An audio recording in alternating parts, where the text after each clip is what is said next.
こんにちは。わびチャンネルナビゲーター森前です。目の前にある2つの水石。大座石と呼ばれる石。2つともとてもレベルの高い石ですが、今日はある特殊な質問に対してできるだけのお答えをしたいと思います。盆石とはどういうものでしょうか？とても簡単でいて、とても答えの難しいこの質問。今日はその盆石と大座石、そして盆石と水石、この違いや歴史をお話ししたいと思います。どうぞお楽しみください。現代の水石界の中で大座石と言われる姿で、このような水石たちは高い評価を得ています。ただご質問にあった盆石って何という答えになると少し説明が変わってきます。例えばこの紅ガモにしても、このように台がない状態で、もしこれが200年300年前からあれば、それは水石と呼んだでしょうかといえばそうではありません。私たちが今世界の皆さんと楽しむ水石という言葉はまだ百数十年の歴史です。つまり明治時代になってから世の中に広まった言葉で、山水形状という言葉、その言葉を縮めてその中から水石という言葉が生まれたとされます。ではその以前は何と言ったのか。まさに江戸以前、今から150年以上前は盆石という言葉で統一されていました。盆石、水石、何が違うのというと、とても難しい解釈ですが、今は盆石というものが水石という大きなグループの中の一つの区分にされています。簡単に言えば、約150年以上前から古いものは500年以上前。この時代に愛されたものを盆石という言い方。そして現代のように、チタンやカリンの台座に乗せて、それで楽しんだり、水盤に乗せて楽しむもの。これを水石ということになります。では、このように、台に乗せて、こうなっているものは、盆石ではないのと言われますが、確かにおっしゃることはよくわかります。区分はとても難しいものです。盆石という時代は、この台に乗せているものというのは、ほとんどないに等しいと言えます。もし仮に台に乗ったのがあったとしても、それはその後に付けられたものが多く、盆石として楽しまれた時、そのままの時には、果たして台に乗っていたかというのは疑問が残るものです。今ご覧に入れているこの石は、先ほどの2点と同じように、京都鴨川で採取されたと思われるマグロ、つまり黒い石肌の石です。左側の見事な山並み、そして右側の突出した四方、そういうバランスがとても良いこの石。おそらく石の股間、その古さ、そこから判断して200年近い時間が経っていると思われますが、この石はほとんどが人の手によってタガネなどで削り取られて作られたものです。ちょうどこの時代が盆石から水石へと移り変わる、その過渡期にあった石と言っても過言ではないでしょう。この石などは、この山姿のところの7割ほどが古い時代に加工されて作っていますが、裏面をご覧ください。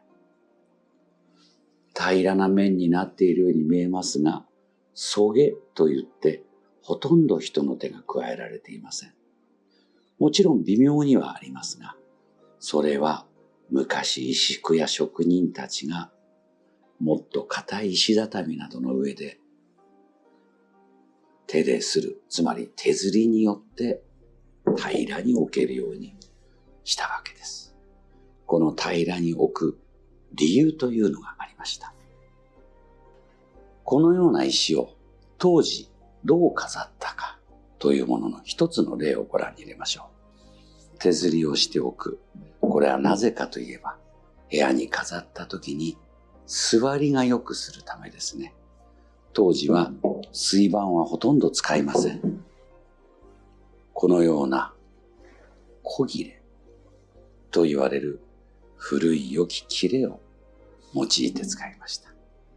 お茶人たちが茶道具を入れる仕覆などに使う切れ物の良さですね。これは江戸時代中期寛永年間の切れをこのように作ったものです。このような飾りにして床の間や茶室に飾ったと言われます。盆石の名残はここに一つの姿があります。それでは当時の本物の盆石というものがどういう内容で残されたかをご覧に入れましょう。ここにある箱をご覧ください。江戸期に約400年間伝承されてきた盆石の類はほとんどがこのような箱に入っています。茶道具や美術品のような立派な箱ではなく、ぶっつけ箱と言われるごくごく単純な箱です。名高い日本の盆石のほとんども箱は意外と粗末なものに入っています。銀でその漆を使って富士という名が施されています。この富士という名、そこに込められたもの、これこそが数百年にわたる盆石の歴史、美観、精神性に貫かれているものです。それではこの富士という名がついた箱の中に収められている盆石をご覧に入れましょう。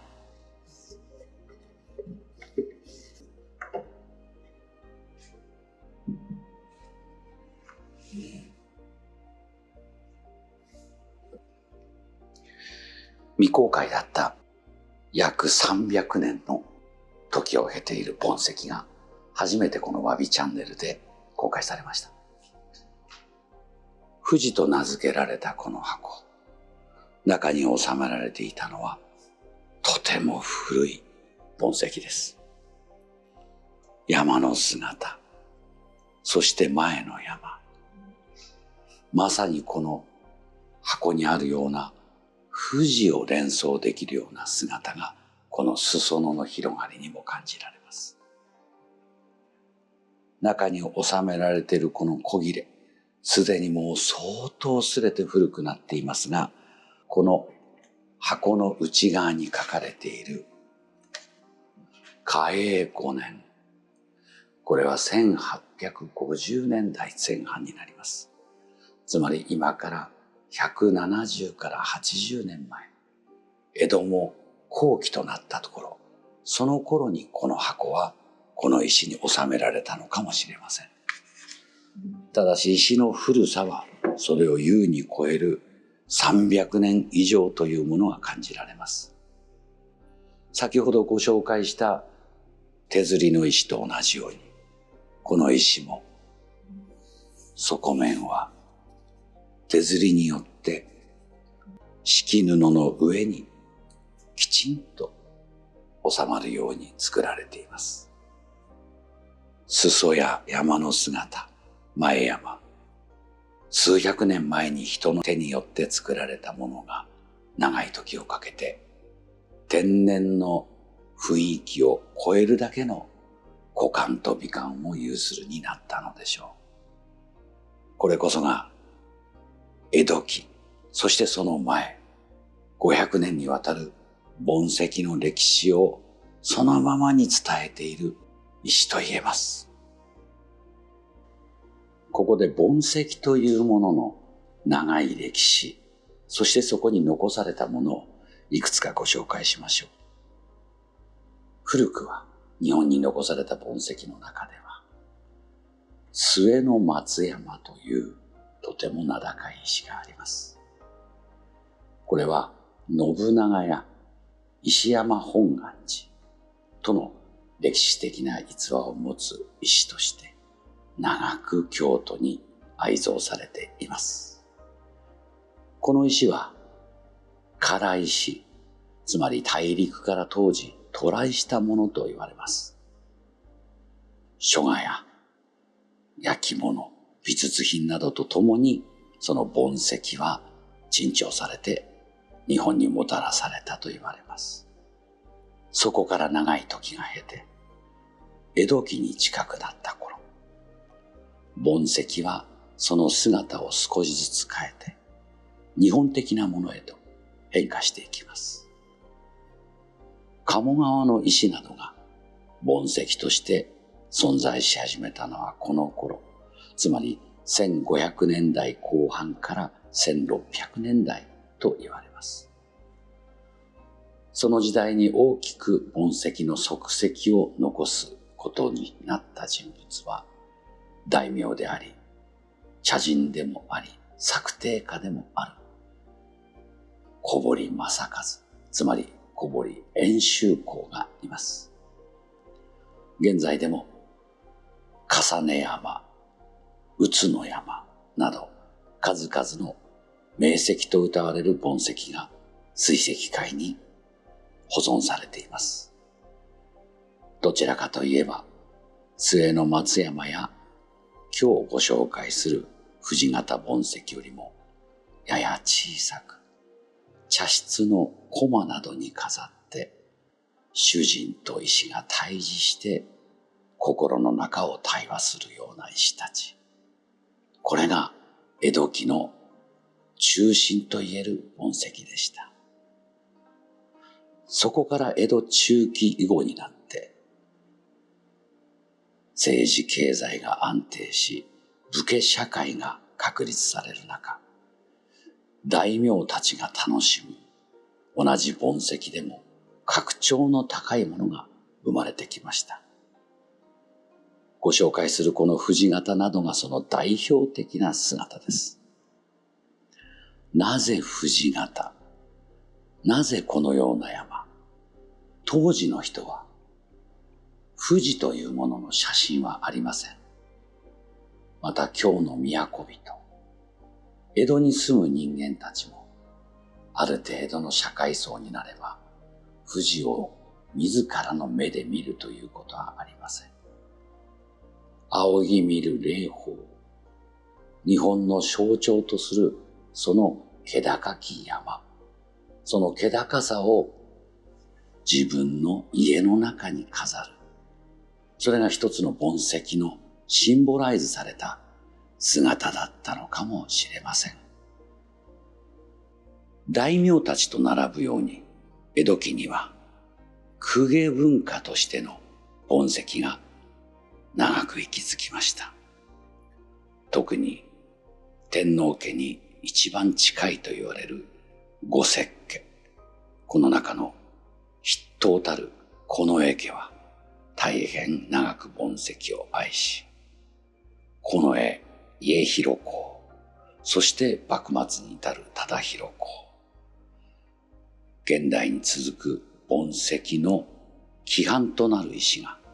数多く残されています。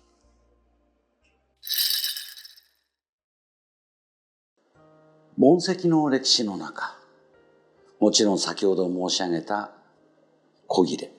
に敷いて茶室や座敷に飾る姿が長く伝わりました。水盤ってじゃあ盆石から変化したものはないんだと言われがちですが、それはそれで唐木の題材に載せる題材師のように現代のになっていくルーツのかけらはあります。ご覧ください。この銅水盤、現代のものとは少し違います。このように重足、つまり獣の顔と足がここへついて高足作りになっています。ここに箱書きにこうあります。古道凡山御八。つまり凡山を乗せる鉢物だよと書いてあります。おそらくは地金の作り方からすれば幕末程度のものかなと思いますが、まだ現代の水石水盤というものが確立される以前のものです。ここに敷綱を引くか、そのまま石を乗せて楽しむ、そのような記録も多少見られます。当時もこのようなものを飾ったのかもしれません。もしかするとこの時点から石を敷き詰める、白砂の上に乗せるというのもあったでしょう。現在でもこの盆の上に白砂で自然の風景を出すものとして、水石協会の展示会でも協力いただく細川流盆石というものがあります。細川流盆石は今の水盤石ではなく、その中に景色を歌う、そこに美を表現するという、やはり長い数百年の歴史を持つ盆石の歴史の中から生まれた一つの芸術的な流派です。いろいろな派生が広がって今の水石に届いていますが、それぞれの時代、それぞれの姿、それぞれの見方、すべては今の水石という大きな名前の中でくくられていますが、一つ一つ長い歴史があるものです。いかがだったでしょうか。500年の歴史を持つ盆石というもののあり方、題材との違い、そして現代に総称される水石という内容と、そこに至る今。例えば今ここに大型の水盤石があります。揖斐川のたまり石ですが、名水盤、原田法雲の銅水盤に載っています。昔は座敷に飾る目をつぶって両手で手が出る大きさの盆栽が座敷にふさわしいと言いました。